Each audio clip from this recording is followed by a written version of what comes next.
Amigos do Pensar Piauí, muito boa tarde. Hoje vamos conversar com Maria Inês Nassif. Maria Inês Nassif é jornalista, já atuou em grandes e conhecidos órgãos de imprensa, como Valor Econômico, Jornal do Brasil, Globo, Folha de São Paulo, Estadão, Gazeta Mercantil, enfim, uma série de veículos de imprensa. Atualmente está no GGN, portal do seu irmão, Luiz Nassif. Maria Inês nos deu a graça, de alguns anos atrás, estar aqui abrindo o encontro de blogueiros e de militantes de redes sociais aqui no Piauí. E hoje é convidada para falar um pouco sobre a conjuntura nacional, sobre o Brasil de Jair Bolsonaro, o Brasil envolto nesta pandemia, a gente perdendo pessoas próximas da gente, a gente vendo brasileiros desconhecidos, não próximos, mas brasileiros, cidadãos, morrendo às centenas, aos milhares por dia. E é sobre esse Brasil que a gente convidou a Maria Inês para essa conversa na entrevista de hoje do Pensar Piauí. Maria Inês, é um prazer recebê-la aqui, bem-vinda. Boa tarde, tudo bom? Boa tarde, é muito bom estar aqui com você. E para conversar sobre esse país. Exatamente. E eu queria começar perguntando como é que você vê o Brasil dirigido por Jair Bolsonaro. Ele assumiu em janeiro de 2019, já tem, portanto, mais de 2 anos de Jair Bolsonaro à frente da presidência da República. Nós temos uma economia com milhares de desempregados, com indústrias fechando, e uma pandemia onde, a meu ver, o presidente da República mostra-se perdido em muitas oportunidades, por não saber fazer, mas, na grande maioria, por, segundo ainda a minha visão, por vontade própria, inoperante por vontade própria frente à pandemia. Mas essa é a minha opinião, eu queria saber como é que a Maria Inês Nassif vê e enxerga Bolsonaro e o Brasil de Bolsonaro. Olha, eu só fazer uma correçãozinha, eu não trabalho, de fato, no GGN. Eu tenho, assim, me dedicado a estudar algumas coisas para entender essa conjuntura, e o GGN, gentilmente, publica as minhas considerações. E uma das coisas que eu tenho feito muito é pesquisar sobre o papel dos militares nessa aventura bolsonarista, né? E eu chego cada vez mais à conclusão que é impossível dissociar a trama militar do resultado dela. Eu acho que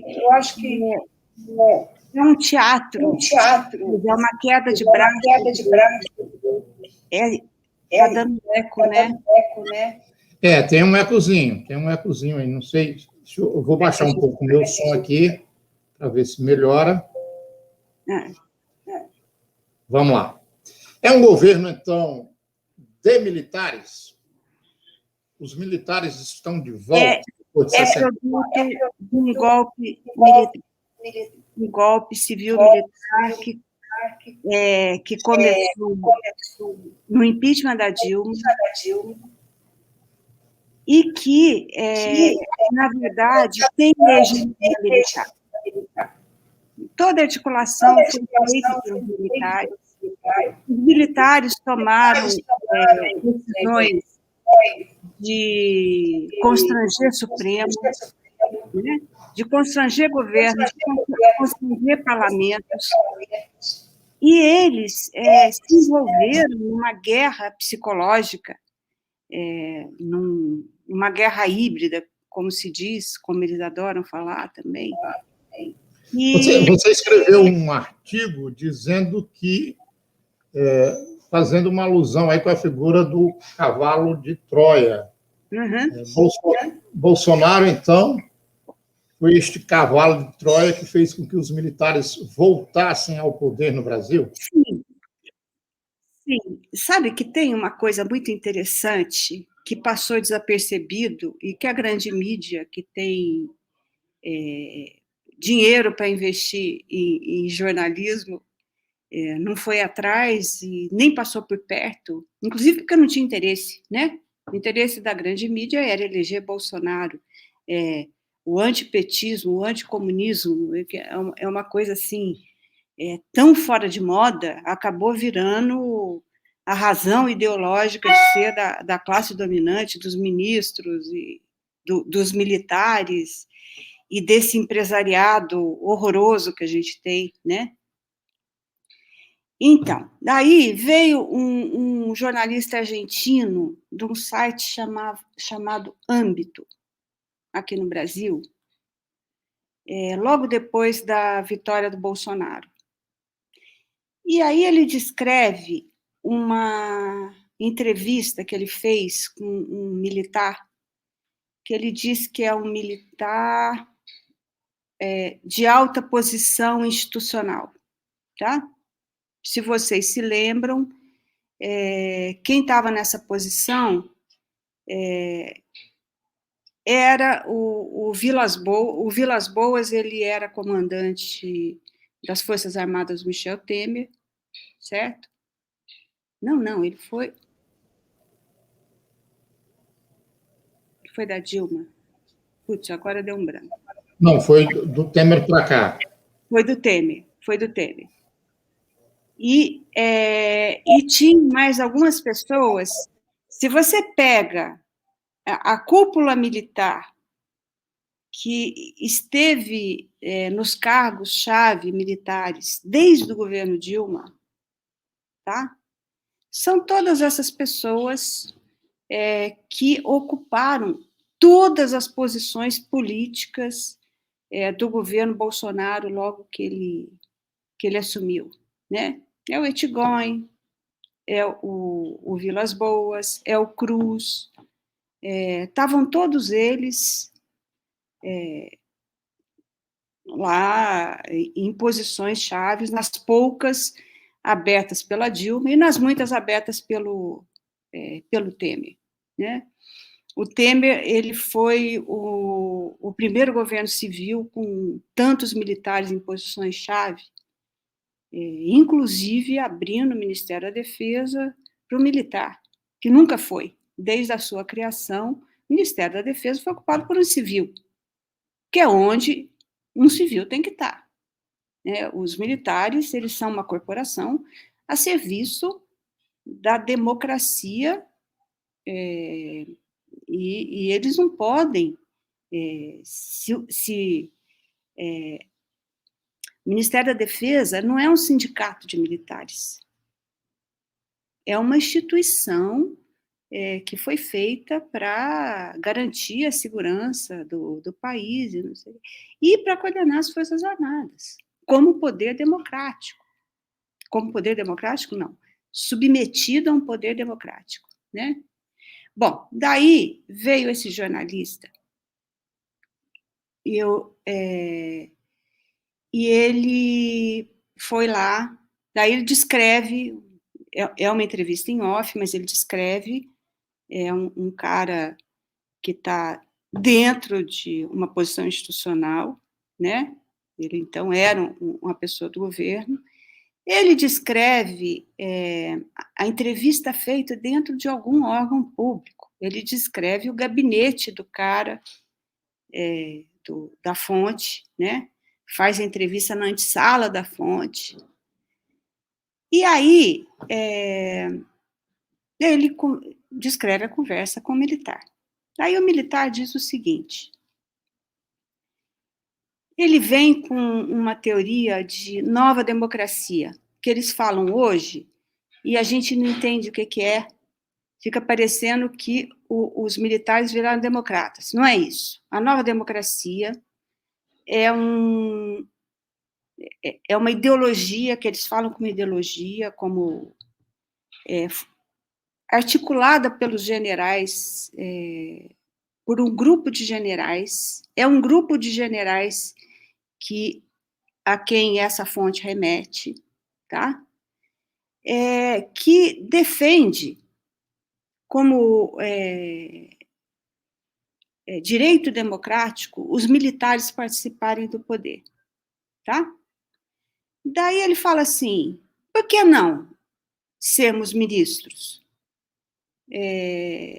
Nós temos a mais alta qualificação, como se uma qualificação militar fosse uma qualificação científica ou uma qualificação democrática, uma qualificação política. Não é, de jeito nenhum, né? E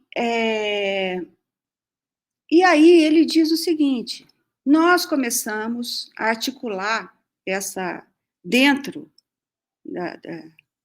na área militar, desde a reeleição da presidente Dilma.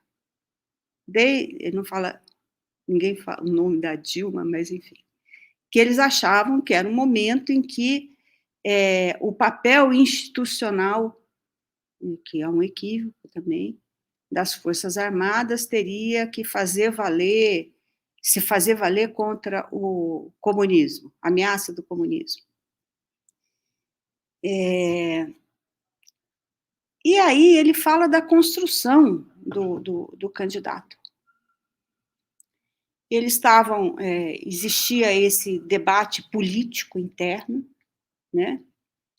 Claramente existia uma articulação, ele fala em articulação para garantir o apoio do Congresso aos militares. Devemos lembrar que foi o maior número em 2018, não foi apenas eleito um presidente de origem militar, que foi encampado pelos generais, né, pelo grupo de generais, mas, assim, a eleição que mais se elegeu militares. E antes da eleição, tem relatos, assim, muito rápidos de reuniões de candidatos militares se articulando ideologicamente, programaticamente, independente do partido que eles estavam. Tem um relato de uma reunião. E tanto uma articulação militar que quem presidia a reunião era um general. Isso é próprio da hierarquia, é próprio de articulação militar. Da escola militar. Obedece uma hierarquia. E se você perceber, o coronel Marcelo Pimentel, que eu me refiro no artigo, que denomina o Bolsonaro de cavalo de Troia, ele faz essa lembrança no podcast que eu me referi, né?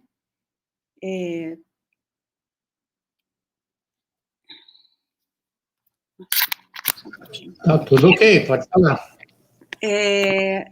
Ele se refere ao podcast, ele faz essa observação, que, assim, as nomeações militares do governo Bolsonaro,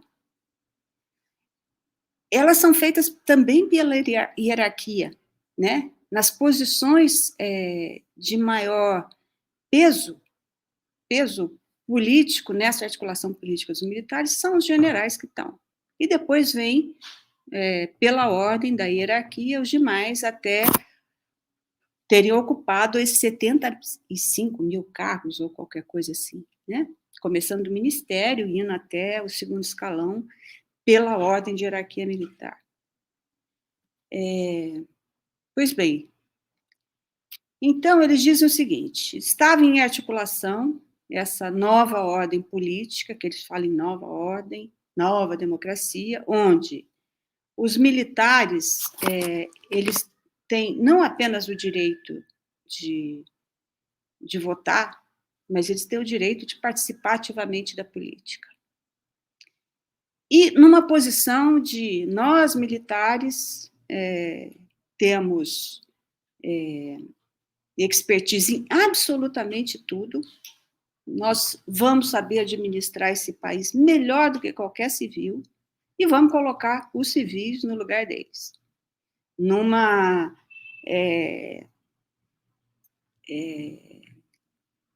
E assim, por trás disso é um anticomunismo tão ultrapassado, é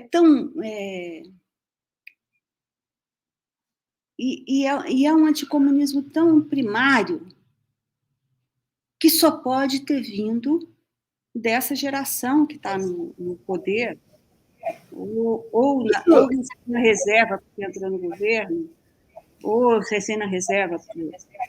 E a geração dos anos 30. Sobre militares e geração de militares e governos civis. Por exemplo, 8 anos de governo Lula, 4 anos de governo Dilma, mais 2 e pouco.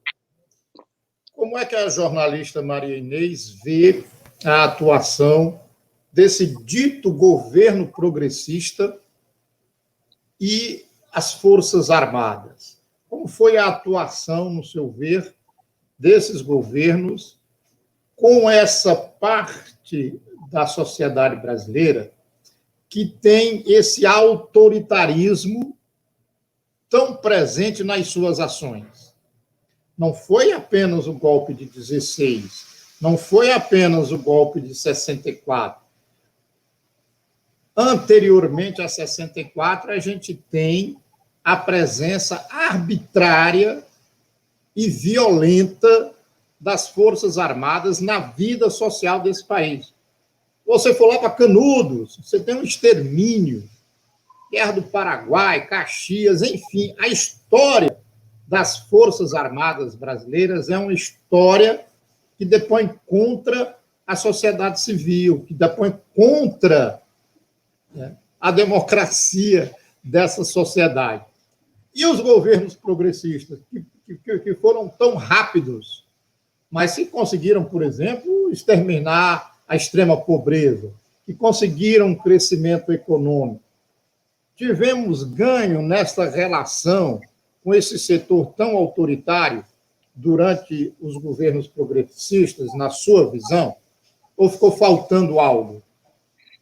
Olha, eu falo desde a época, é assim, existia muita crítica da esquerda em relação ao que não foi feito, tá? Mas eu acho que a reação aos governos de esquerda nos faz rever essas críticas.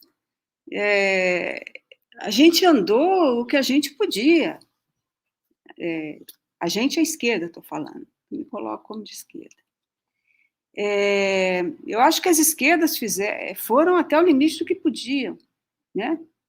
Hoje eu não tenho mais nenhuma dúvida.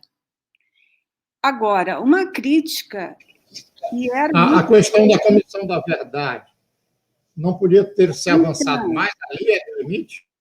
Então, quer dizer, uma crítica que eu sempre fiz, e essa eu mantenho, é que o PT confundiu eleição com hegemonia, né? Os governos petistas, que são os de esquerda, Fernando Henrique não era, dos governos civis, eram dos governos petistas. Os governos petistas achavam essa discussão do republicanismo, que existia muito, até onde vai o republicanismo, até onde não vai, ele tomou uma dimensão tão grande, essa história, que foi assim... Eu acho que os governos caíram numa armadilha colocada pela mídia, caíram em armadilhas assim, variadas. Uma após outra.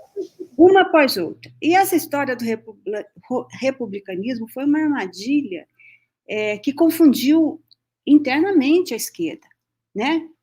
Então, assim, as instituições e as corporações, elas se jogavam contra o governo, atrapalharam o governo para burro. O governo deixou de fazer várias coisas, assim, porque foi impedido pela justiça, pelos militares. E esse republicanismo acabou tirando a consciência dessas forças populares de que não era hegemonia, né? Esses setores retrógrados, eles dominavam a máquina estatal, continuavam dominando a área militar e armando, né? Dominavam a justiça continua absolutamente dominada. Hoje o Supremo, o Gilmar Mendes cai a ficha e tenta levar o Supremo para uma autocrítica, né? Na verdade, as decisões que o Gilmar tem tomado são uma autocrítica. Mas é o seguinte, liberou os piores instintos da corporação, da primeira instância em diante. Quero ver como é que nós vamos fazer para lidar com isso. Se conseguirmos redemocratizar o país na mão desses enlouquecidos reacionários. Então, eu acho que houve pouca consciência em relação ao perigo que o Estado carregava dentro de si. Sabe? Discutir o que acontecia na magistratura, discutir o juiz de instrução, juizado de instrução, discutir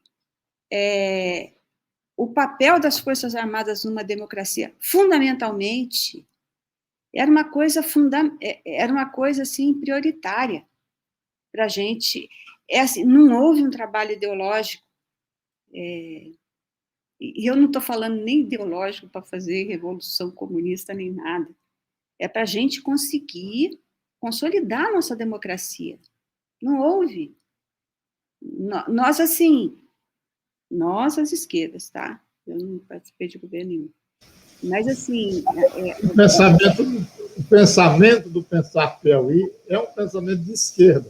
Quando a gente questiona aqui as ações dos governos Lula e Dilma frente às Forças Armadas, é no sentido de buscar um ganho de raciocínio para futuros governos e que a gente não cometa os equívocos que, por exemplo, foram cometidos no passado. Não sei se você está ouvindo aí, mas nesse momento aqui em Teresina cai uma chuva violenta. É que para mim, o som está bem embaralhado pela chuva. Mas não sei se o microfone consegue captar. Mas, assim, vamos permanecer no assunto, mas trazendo outros ingredientes aqui para a gente continuar refletindo sobre o Brasil de 2021 e daqui para frente. Lula volta à cena política com os direitos políticos readquiridos e dá uma polarizada nas discussões. Os institutos de pesquisa mostram que hoje, para o brasileiro, é Bolsonaro ou Lula, com uma vantagem para Lula. Isso traz uma esperança para essa camada da sociedade que pensa progressivamente, que pensa à esquerda, digamos assim. Mas aí, e agora eu quero falar especificamente do Lula, Maria Inês, mas aí o Lula reaparece no Reinaldo Azevedo e se propõe a colocar a Caixa Econômica e outros órgãos compartilhando ações com a iniciativa privada. Manda recado para os banqueiros que ontem à noite jantavam com Bolsonaro, Banco Safra, Bradesco e tal, dizendo que nunca eles ganharam tanto quanto nos governos dele, Lula. E faz outros acenos, diz que conversaria até com Maia. Como é que você vê esse Lula? Para ganhar, é preciso esses acenos, foi preciso em 2002 uma carta ao povo brasileiro. Mas para governar, pode-se ter confiança num governo que faça tantos acenos assim a quem nunca deu demonstrações de preservar pela vida democrática brasileira. Empresários que estão a todo momento conspirando, militares, congressistas, enfim. Como Lula retornar ao poder? Essa é a indagação. E que Lula retorna ao poder, se retornar. Oscar, eu acho que essas coisas não se definem agora. Eu acho elas são definidas pela correlação de força social, não é política, não é institucional, né? Eu acho que agora, se eu consigo entender e conhecer o Lula, o que ele está tentando fazer é um desarme, é desarmar esse novo movimento dos militares, inclusive, né? Os militares estão falando em terceira via do quê? Essa via é deles, sabe? O quê? Eles querem pular fora, se livrar do governo Bolsonaro e colocar outro militar fascista aí no governo, né? E é uma articulação, conhecendo a elite, a nossa elite como a gente conhece, a elite está desembarcando agora para uma outra aventura, né? Então, eu acho assim que, naturalmente, a polarização que vai ocorrer é social. E o Lula, eu acho que a gente tem que ser justo, ele jamais desprezou esse dado na vida política dele, tá? A Dilma desprezou. Eu acho que foi um grande erro dela. Ela foi eleita em 2014, ela foi eleita a eleição dela foi resultado de uma polarização social. A sociedade, ela teria que ter levado o governo da Dilma à esquerda. Esses eram os sinais, né? A Dilma pegou e foi tentar compor com os empresários, brasileiros, botou o Levi, que conspirou dentro do governo dela, né? Essa tentativa dela de agradar os liberais, os empresários liberais, foi um desastre político maior do que se imaginava, né? O Levi conspirava contra ela, lá dentro do governo, né? Os empresários não recuaram. Ele era o representante dos empresários. Os empresários não recuaram. Eles foram de vez para o impeachment. Então, assim, eu acho que a Dilma era uma pessoa que tinha pouca sensibilidade para entender os sinais políticos da sociedade, né? Tem uma hora que você pega e articula institucionalmente para evitar o pior. Mas nesses momentos em que a polarização é da sociedade, se você não pode abrir mão da sua base política, que é social e que está radicalizada e que quer votou em um governo de esquerda, para tentar conciliar com as pessoas que estão conspirando institucionalmente, porque elas vão continuar conspirando, certo? E você não tem a base social para se defender. Foi o que aconteceu com o governo da Dilma, o último governo, né? Ninguém deixou de conspirar. Os militares lá que estavam no comando no governo dela, nas posições institucionais, estavam todos conspirando contra ela. O judiciário conspirou contra ela, o legislativo, todos continuaram. E os empresários conspiraram e deram muito dinheiro para a campanha do Bolsonaro, né? Financiaram. E para guerra híbrida, para esse... Não sei se eu fugi à tua pergunta, mas eu acho isso, que agora é o momento... Né? Você não fugiu da minha pergunta, eu acho que você respondeu a minha pergunta. Mas, assim, quando você diz a Dilma abandonou a classe social dela, o que eu fico me indagando, bem direto, ok, beleza, você faz aceno para os banqueiros, você faz aceno para a Fiesp, você faz aceno até para os militares, aí você ganha o governo, tem que dividir com esses caras. E esses caras conspiram, conforme você mesmo disse, dia e noite contra. Não foi só em 16, foi a vida toda neste país. Ou seja, onde é que a gente vai conseguir fazer uma campanha dizendo, povo, é nós contra eles? E acabou-se. Porque eu temo muito, só um instante, eu temo muito o Lula mandar recados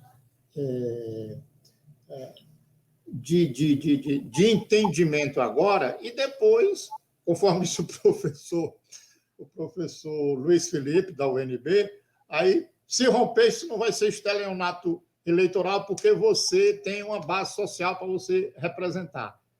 Entendeu? Então, essa é a minha preocupação. Eu sei que o Lula é um grande articulador social, desde os tempos do sindicato, mas eu não confio no empresariado brasileiro, não confio na justiça brasileira, não confio nos militares, não confio nos parlamentares, que o próprio Lula disse que eram 300 picaretas. Então, quer dizer, ou chama a massa para dirigir agora, logo no processo eleitoral. Quer dizer, é muito esquerdismo meu, Maria Inês? Não, mas eu acho... não é questão de esquerdismo, não. O que eu acho é que o governo Bolsonaro e o estrago que ele fez institucional colocou a gente no imbróglio, o Brasil no imbróglio, em todas as tendências políticas, tá? Porque é o seguinte, a base de um Estado fascista passa por quebrar as instituições, porque a instituição é o líder fascista, né? E, ao mesmo tempo, ganhar apoio social, base social. Então, assim, o Bolsonaro tem uma base social que é muito pequena, mas é muito violenta, né? É muito assertiva, violenta. E aí deixou, assim, as classes sociais que articularam a campanha dele, as forças políticas e as forças militares, inclusive, numa sinuca. É impossível você achar que um desgoverno desse é bom para qualquer pessoa. Todas as classes sociais estão em risco, né? E para a esquerda, igualmente. Então, assim, o papel da esquerda agora... Não, a esquerda não é o papel. A esquerda está no seguinte imbróglio. Ele tem que retomar sua base social, que foi destruída nesse processo de guerra híbrida. Houve uma perda de apoio popular imensa, nós temos que reconhecer isso, e neutralizar os golpistas que já estão preparando outro golpe, né? Estão preparando já o golpe do ano que vem, das eleições do ano que vem, que provavelmente vai vir justiça em cima do Lula de novo. Eu não acredito que a primeira instância de Brasília vai ser muito melhor do que o Moro, né? Nada indica para a gente que... Mas antes da gente analisar se o Lula mantém os direitos políticos dele até a eleição do ano que vem, eu queria saber sua opinião sobre o agora. a gente percebe insatisfação com o Bolsonaro de todos os lados, inclusive do lado dos militares. Você mesmo disse aqui que eles estão querendo cair fora, permanecendo dentro, né? O Mourão dá entrevistas aí acenando para tudo quanto é lado que está pronto para substituir o Bolsonaro. O presidente da Câmara manda uns recados meio duros lá, com algumas indiretas para o Bolsonaro. E é o seguinte, ou a gente tem um impeachment agora, e aí o trauma que todos os impeachments trazem, né? Vai ter que ter uma substituição. E quem é que vai ser empichado aqui? É só o titular, o suplente ou o vice vai também? Se o vice for também, como substituí-lo? Se for só o titular, o Bolsonaro, que Brasil teremos do Mourão? E se não houver impeachment, com pandemia, com desgoverno na economia, como é que nós chegaremos, não na eleição de 2022, mas em janeiro de 2023, que é quando o presidente que vai ganhar a eleição substituirá, de fato, na prática, Bolsonaro. Então, a minha pergunta é essa. Vai ter impeachment com esses parlamentares, com esse militarismo que nós temos, com esse empresariado? Que Brasil pode vir pela frente com o Mourão, no caso do impeachment? E se não houver impeachment, como é que eu, você, o cidadão comum brasileiro, vai sobreviver a mais 2 anos de Bolsonaro? Nossa, isso é triste. É outra coisa que eu ando pensando. Como não se fez o impeachment até agora, sabe? Como? Eu me pergunto, assim, o que o Rodrigo Maia está fazendo nessa pose de oposição? Por que ele não botou impeachment? Quando ele saiu, mais de 60 pedidos. Agora, mais de 108 pedidos de impeachment. Então, eu acho que é outra parte do imbróglio. Existe uma política de extermínio, né? É uma política de extermínio. Porque o Congresso e os empresários estão um pouco se lixando para isso. Eu acho. É assim. E tem algumas coisas, porque as instituições, elas foram tão afetadas, estão sendo tão afetadas por esses golpes de mão sucessivos que acontecem desde o impeachment da Dilma, que o resultado é esse. O Congresso não é melhor que o Bolsonaro, né? Você quer maior crueldade? Você tirar dinheiro da saúde para dar dinheiro para a emenda parlamentar? Eu cubro o Congresso há anos. Nossa, desde a ditadura eu cobria Congresso. Eu nunca vi nada semelhante, né? E aí, o que eu tenho visto é que as instituições foram absolutamente contaminadas. Se a gente diz que o Bolsonaro, a base de apoio do Bolsonaro vem de um lumpen, né? De um lumpesinato social, eu não tenho nenhuma dúvida mais de que o Congresso, existe um lumpesinato parlamentar vindo dessa base, no qual se inclui uma grande parte da bancada militar eleita em 2018, que ela é tão perigosa quanto o Bolsonaro, né? É muito difícil, Oscar. A gente vive um momento que é produto do ataque às instituições, feitas assim, de dentro dos quartéis e dentro do judiciário. Nós estamos pagando esse preço. E, olha, não ter acontecido um impeachment com 300 e tantas mil mortes é um sinal de que ninguém está nem aí, sabe?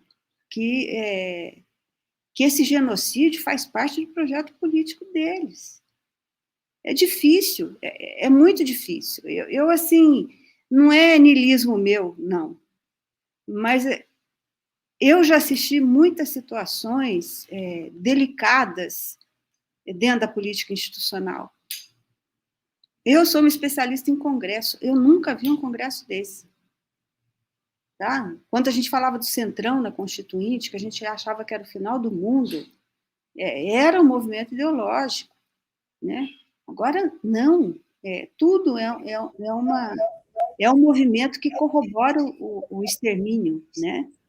E o pior é que, segundo uma máxima de um político, que, se não me falha a memória, era Ulisses Guimarães, pior do que esse congresso que está aí, só o próximo que virá. Uhum. Bom, nós falamos aqui muito de militares, a gente já está caminhando aí para um teto aqui da nossa conversa, mas ainda cabe aqui uma pergunta. Nós falamos muito de militares aqui, o papel deles, mas tem um outro setor, eu não sei se você estuda, mas um outro setor das forças brasileiras que também tem muito em comum com o Bolsonaro, que são as polícias militares, as polícias estaduais. Como é que você vê esse movimento do Bolsonaro e junto a essas polícias? Então, ele tem, digamos assim, 3 forças armadas com ele: as próprias Forças Armadas Federais, as milícias, que não são instituições formais, mas elas existem, elas estão aí, e esse movimento. Você falou muito de eleição de gente do Exército, mas muitos militares, polícias estaduais, foram eleitas para as assembleias legislativas e também para a Câmara Federal. Então, é um fato concreto. Teve motim no Ceará o ano passado, teve tentativa de motim agora na Bahia, e aqui e acolá você vê esses movimentos das polícias estaduais e, principalmente, lideranças de polícia estaduais reverberando todo o discurso do Bolsonaro. Como é que você vê isso? Olha, isso aí é das falhas da Constituição, né? Que as polícias militares foram mantidas. As polícias, diz o nome, as polícias são militares, né? A única coisa que aconteceu foi afrouxar o Comando Nacional desses militares que são policiais, né? Na época da ditadura, você tinha um secretário nacional de polícias militares, uma secretaria nacional. E agora não, mas eles são uma força militar, tá? E uma força militar que também militou na ditadura, nos porões da ditadura, ideologicamente com os militares. Agora, você tem também, dentro das polícias militares, se por acaso elas perderam algum lhame com o exército nesse período em que são mais submetidos aos estados, aos governadores, elas também foram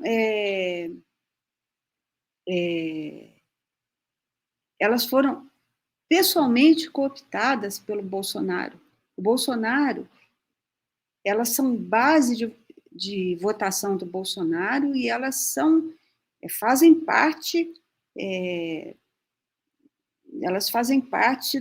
do apoio armado do Bolsonaro.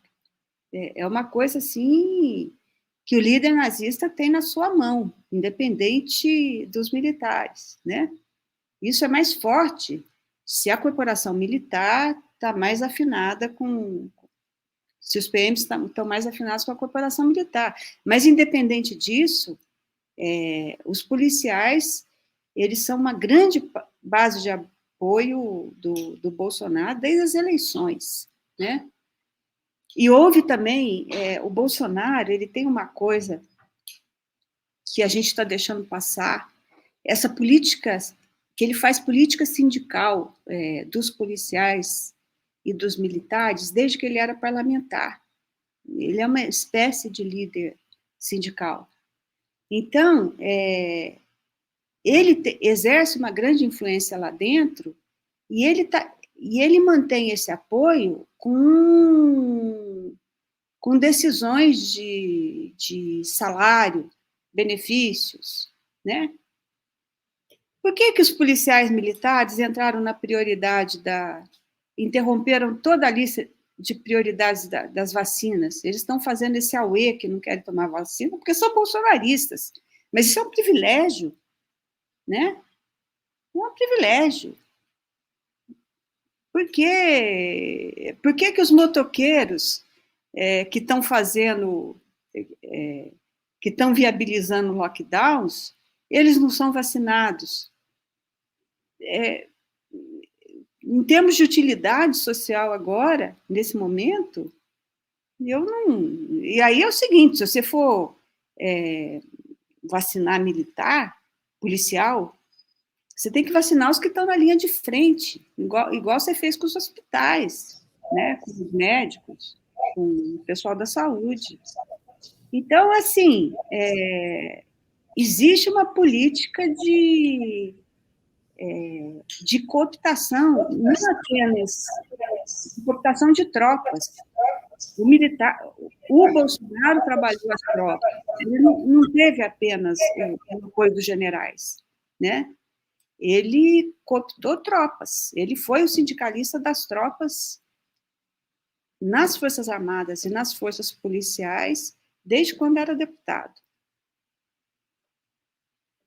É isso. Muito bem, minha querida. Eu quero agradecer aqui a sua participação nessa conversa aqui. Eu que agradeço. Foi muito bom conversar com você. Aqui para a audiência do Pensar Piauí. E, noutra oportunidade, queríamos novamente poder contar com sua experiência e com o seu faro político, com a sua visão política. Eu que agradeço. Foi uma boa conversa, eu que agradeço. Boa tarde. Tchau.